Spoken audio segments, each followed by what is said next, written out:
on Andrew Kelly, who is a community activist and I believe a poet also from ATD Fourth World in Dublin, Ireland. Andrew, the floor is yours. Please go ahead. Thanks very much. Hi, everybody. I'm Andrew from ATD Ireland, and I'd just like to thank you for this opportunity to address this room full of people who can and do make a difference. I am here today as a community activist from ATD Ireland because I believe change is possible. I really want a better world and a more just society for my kids, without such poverty and open socioeconomic discrimination that I have faced my whole life. Only by working together can we break the intergenerational cycle of poverty.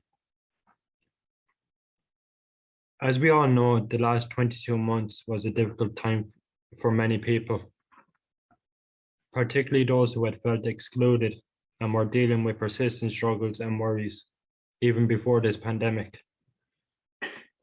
They felt more than ever left behind. I want to briefly mention an important project that helped me to be here today and supported me to express myself and step up. One of our projects in Ireland during the lockdown was to create an online writing group where people could share writing, hopes, aspirations. It restored hope for people to be able to express themselves in a creative way through writing.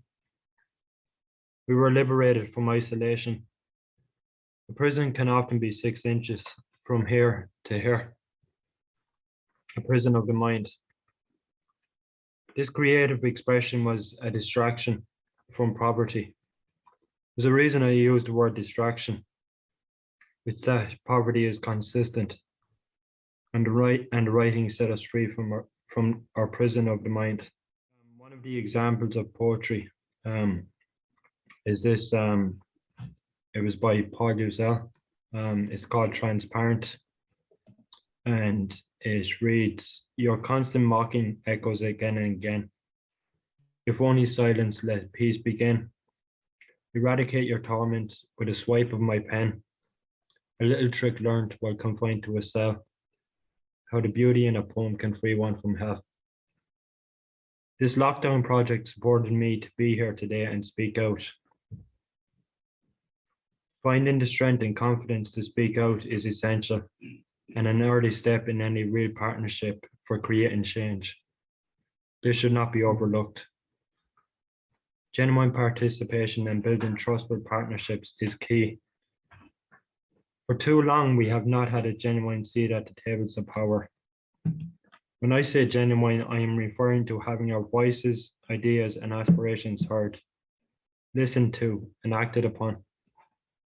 But people with direct experience of poverty should be recognized as experts on poverty and should be included in any societal debate. We need to change the tables to be more accessible. This participation is essential, but it takes time and effort to build up the confidence to speak out. Trust me, I know. What does it mean to live in poverty? Poverty is not being able to smell the flowers because the stress of life gets in the way. This simple sentence makes us very aware of many of the issues facing people living in poverty. Poverty is a multi-dimensional issue, a lot more complex than only financial. We are facing multiple challenges simultaneously. When I was young, I was written off by many due to my situation. But now I've defied all the odds. Now I have the skills and experience because of the struggles I went through. All too often, people's skills are not recognized and even ignored. This is prejudice and discrimination. It results in people in poverty feeling like they are treated like lesser human beings. Discrimination is part of poverty experience and should be addressed. When you live in poverty and you experience socioeconomic discrimination, you don't have any real protection. Even though in Ireland we have already 9 discrimination grounds in equality legislation, we are not protected. We constantly fall through the cracks. One of our main campaigns in Ireland is to ask for socio-economic discrimination to be brought into equality legislation. Things can't move forward until we bring the socio-economic status as a 10th ground.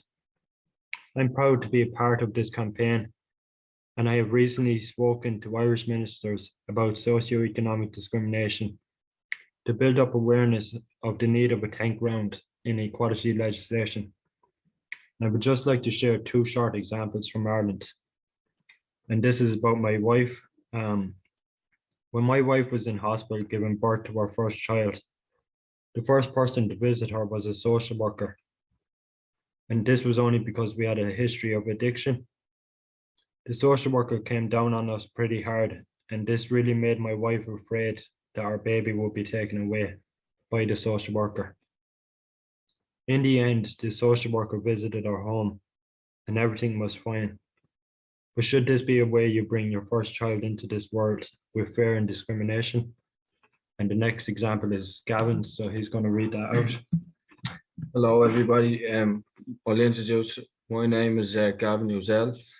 I'm a social activist with ATD for the past 7 years, and I'm a co-founder alongside Andrew with the UCYG Unity in the Community Youth Group, and I was a participant in the Lockdown Liberties, and my part is on poverty in social economic discrimination. So I'm going to read a brief. A single parent can be struggling day in and day out on very little income. This can arrive on a Thursday. By Monday, it's gone. Gone on gas, baby products, food, washing, household stuff, leave cards, clothes, etc. The basics, not luxury items. You can feel discriminated against because you are a young parent struggling. You can feel dominated by the system, and you can feel that you can feel that you can't stand up to the system, to it, feeling lower down the pecking order than others who are better off. And society views people very different to us, to who are struggling. This can and does lead to discrimination.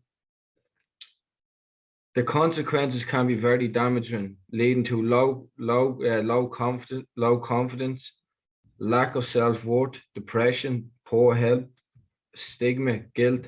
This can have a negative effect on the child, and that child could be open to bullying at school and feel less important than others. The judgments hurt, the same hurts. It takes so much strength for that parent to not break down. This is the cycle of poverty, Gavin. And thank you for letting me have this opportunity to give me part. Now, we have many real more life examples in Does It Only Happen to Me? Report on Socioeconomic Discrimination that brought over 100 people together to share examples of discrimination. I just wanted to highlight the massive link between discrimination against shouldering shame and stigma and the effect on mental health. It really hurts to the point, 1 minute. It really hurts to the point where it can give you a mental health disorder. We need to act now. Can you imagine Ireland or even the world where people that do experience socioeconomic discrimination being able to access employment, be able to access goods and other services without having this fear and shame? I would love to see it happen in my lifetime, so my kids can grow up without this fear. This would address the deep impact and the loss of dignity that discrimination brings, leading to more happy and content lives. And it would decrease the amount of people that suffer from a mental strain. It just doesn't make sense to me to not have a 10th ground in equality legislation and protection within the law. So in conclusion, I would like to stress that